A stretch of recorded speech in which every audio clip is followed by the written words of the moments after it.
to the RunRX podcast, where we talk about all things running. As many runners know, it's 90% mental. So join Coach Valerie and Coach Caroline as we go through the mental side of running. Welcome back to the RunRX podcast. I'm your host, Coach Caroline, and I'm here with Coach Valerie. Coach, we were talking recently about the idea that working with you, like the focus to start, all you have to do to start is really look at post-fall pull and kind of get that down. And then once you get that down, which doesn't take long, it really only takes about 28 days to kind of get the understanding of post-fall pull.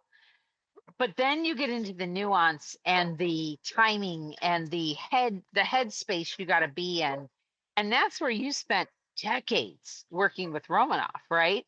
So talk about that, like how you evolve from this, I'm just learning how to do the pull, to now I'm actually understanding how to run. Sure. That's a great question, and it's a great conversation. One day we've got to have him on. Yeah. I think that will definitely. I would love that. That'll be next.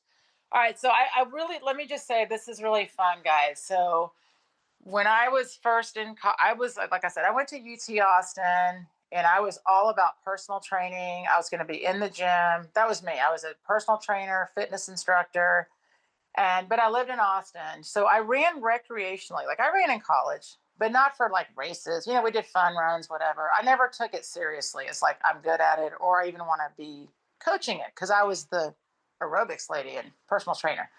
So anyway, I got a job, graduated, and it was getting really popular to train people for like 5Ks, and triathlons got popular, and then marathons. So I started just engaging. Like I just started signing up and participating, and then training people like, hey guys, let's do these outside running things. Yeah. Well, immediately, I'd never been injured before. I'd been in a gym my whole life, in my world. And I taught 3 classes a day, and I was a personal trainer. And then I go running, and I'm like, oh my gosh, my calf or my my hamstring. I'm feeling really weird. And we couldn't all stay together. Like when I teach a fitness class, the whole room is just standing still, maybe moving forward and back or side to side, but we're all together, right? And you go outside running, everybody's all over the place. So I was like, oh man, I got to get certified. Like, I don't know what I'm doing.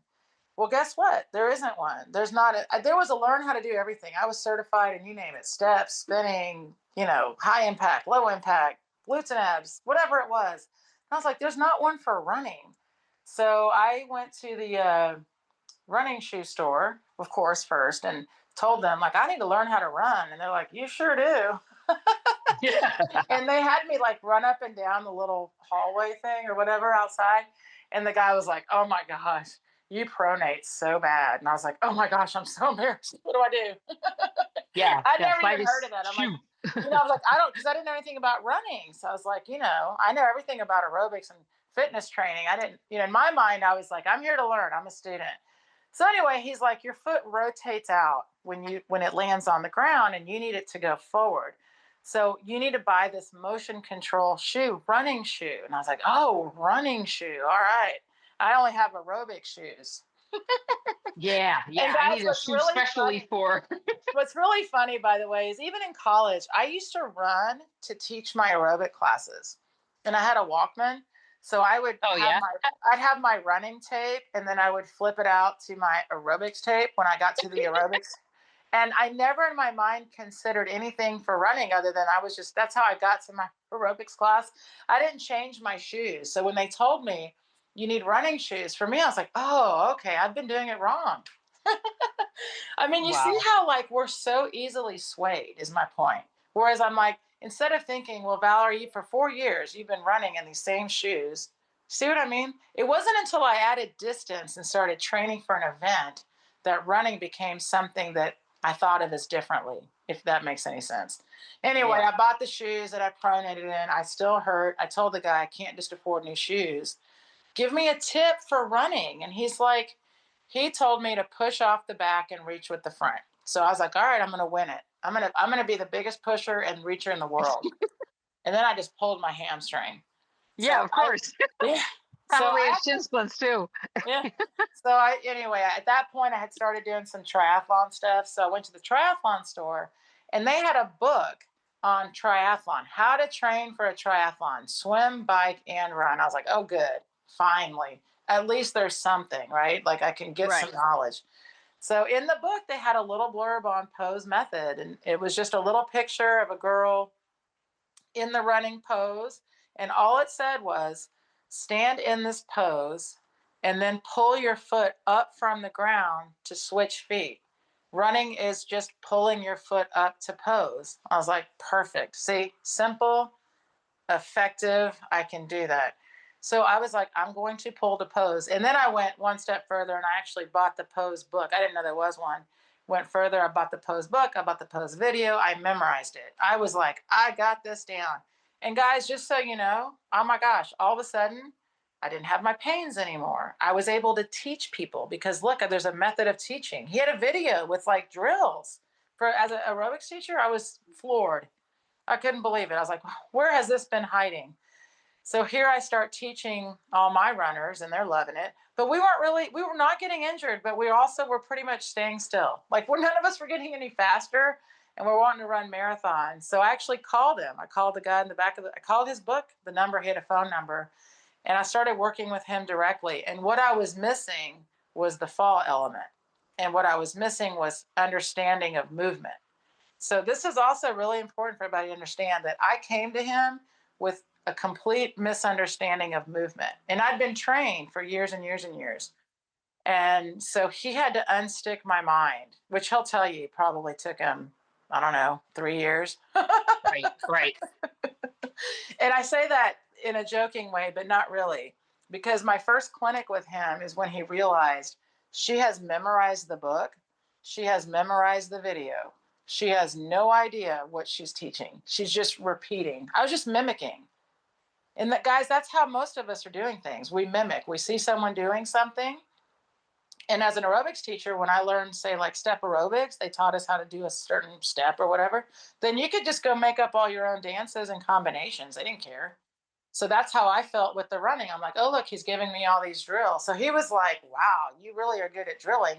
You're not running, because I really didn't understand the concept of what pose method is.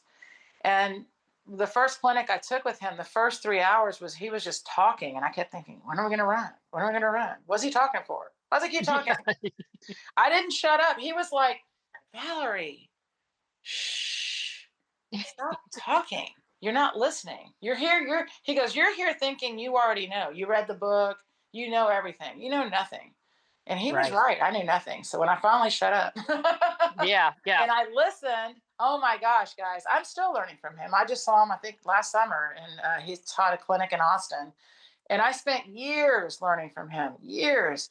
And I Right. have my level 5, level 4. There's no level 5. In fact, anymore, there's no more with him because he's Yeah. probably 80 years old now. But the reality is, guys, that it took hours and hours of him like explaining the concept for me to finally let my mind open to I wasn't listening. I was mimicking. And I wanted Right. the end result so bad. I wanted to just and I told him, I already run. I already do marathons. And he's like, I don't care. You're not running. You're not free falling. You're just pulling.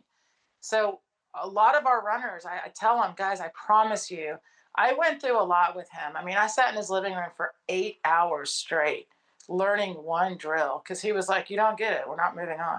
And I was like, he must not realize I'm Valerie from the queue. Yeah. Well, and that's what's so amazing is that if you look at any other move, if you look at any other sport, you talk about this in your clinics. If I were a golfer or tennis player or a swimmer, I would know that just because I can swim a lap, like to be a world class swimmer, there are drills they have to do. There are flip turns. There are nuances to swimming, right? There are nuances to golfing, to playing tennis. But running, we just run, right? And that's what's so amazing when you really take running as a movement and look at it as it is a series of, pose, fall, pull is the gait cycle, and you really start geeking out about it. There's so much more to it than just I'm just going to go out and run. And now that's something that everybody goes through when you come into the membership. If you choose to come into the membership and you're going through the first 4 weeks where we ask you to just kind of focus on the movement, pose, fall, pull, right? By week 3, they start going, oh my God, I'm thinking too much. I'm not having any fun. And we always Right. tell you that's kind of the wall. And that's usually just about the time. Sometimes it's 3 weeks, sometimes it's 6 weeks, kind of depends on the person, how often they're practicing, but you will get past it. It's because you're now thinking, and Right. eventually you'll get to feeling. And Right. that's that nuance Right. that most runners, when they say, oh, I just drudged through a run. No, our runners don't do that. Our runners go out and are smiling, they're enjoying themselves. They come back with pure shock sometimes and say, it was, I hate to use the word, effortless, right?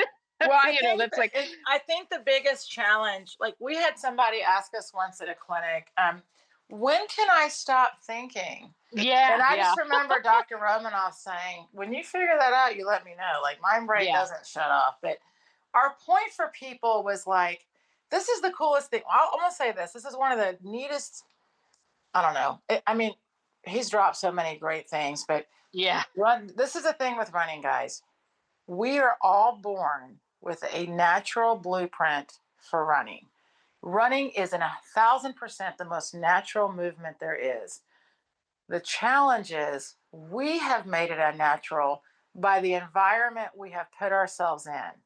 And so when you actually go through the immersion, the pose method of running, the learning, what's so wild is you're actually going back to that initial blueprint. It's a freedom. Running is free falling. It's the ultimate connection between the body, the mind, and gravity of the earth. Like you are so connected to the world. I mean, it's what running is. And it's like stripping everything away. And people almost are scared of that. And I'm like, I'm telling you, that is how you love to run, is when you take the watch off, take all of that off, and learn to just feel running again. That's how you wake back up. And in fact, there's a new study, it just came out. We are now seeing adults in their 40s, 50s, up to 60s hitting race numbers, running numbers they've never seen. And I know why. It's because that's the age when you finally say, you know what? I'm going to work on my movement right, rather than my pace, rather than right, just hurting myself trying to run these miles. I'm going to take the time.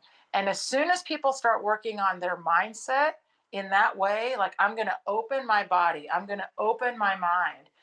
Wow, they're like yeah, realizing potentials simply because they started ungluing their mind. Like that's what I say. As soon as you start to open your mind, your body starts to free itself in its movement. You just don't know yet, one, that you're closed, and second, that you have this potential. Most of our runners come in, I'm like, you don't even know because you've never even free fallen. You don't even know how fast right, you can run. You never, and they're so stuck in like, well, I've run 2 hours or I've run this before. I'm like, yeah, but have you really? Like, have you really run? right. Or did you just go out there and check a box kind of thing? Yeah. And I think that's what's really different about RunRX. And if you are on our YouTube channel and started watching the deep dives, or you've listened to this podcast, um, what's different is we actually look at your running like we would if we were your golf coach or we Right. were your swimming coach, and we really do geek out about it. And our whole point of it is to get you to move correctly. And when you can move correctly when running, we show you how you can move correctly when walking. When you're doing simple movements like a squat or a lunge or a push up, Yeah. how to do those. I mean, everything can change, guys. And we really are about making it. I'm not going to, I because we joke, and I'm saying this word lightly, we joke that we can't say that running is going to be not hard, because you've got to, it's cardiovascular, guys. You're using your whole body. It's always going to be hard, but it's not hard as in painful, right? It can be challenging and enjoyable. And if that's your goal, which I think that's what happens when you get into your 40s and 50s, you're like, can I just do something for me that's enjoyable, right? and you open yourself up to being coachable, it's like a brand new day. So if you haven't already, download our app. You can find it in Google Play or in the Apple App Store. Look for RunRX Academy. It's a black little logo right now that just says basically run pain free. And come into the app. We're adding a lot of free content. We're going to add some more ways for you to interact with Valerie. And our hope is that you will eventually uh, join us in the membership, and the membership will be in the app as well. So the goal is to have everything be in the app, the community, being able to talk to Valerie, being able to actually converse with her, upload your videos to get check-in. Everything would be in the app, and that's our goal.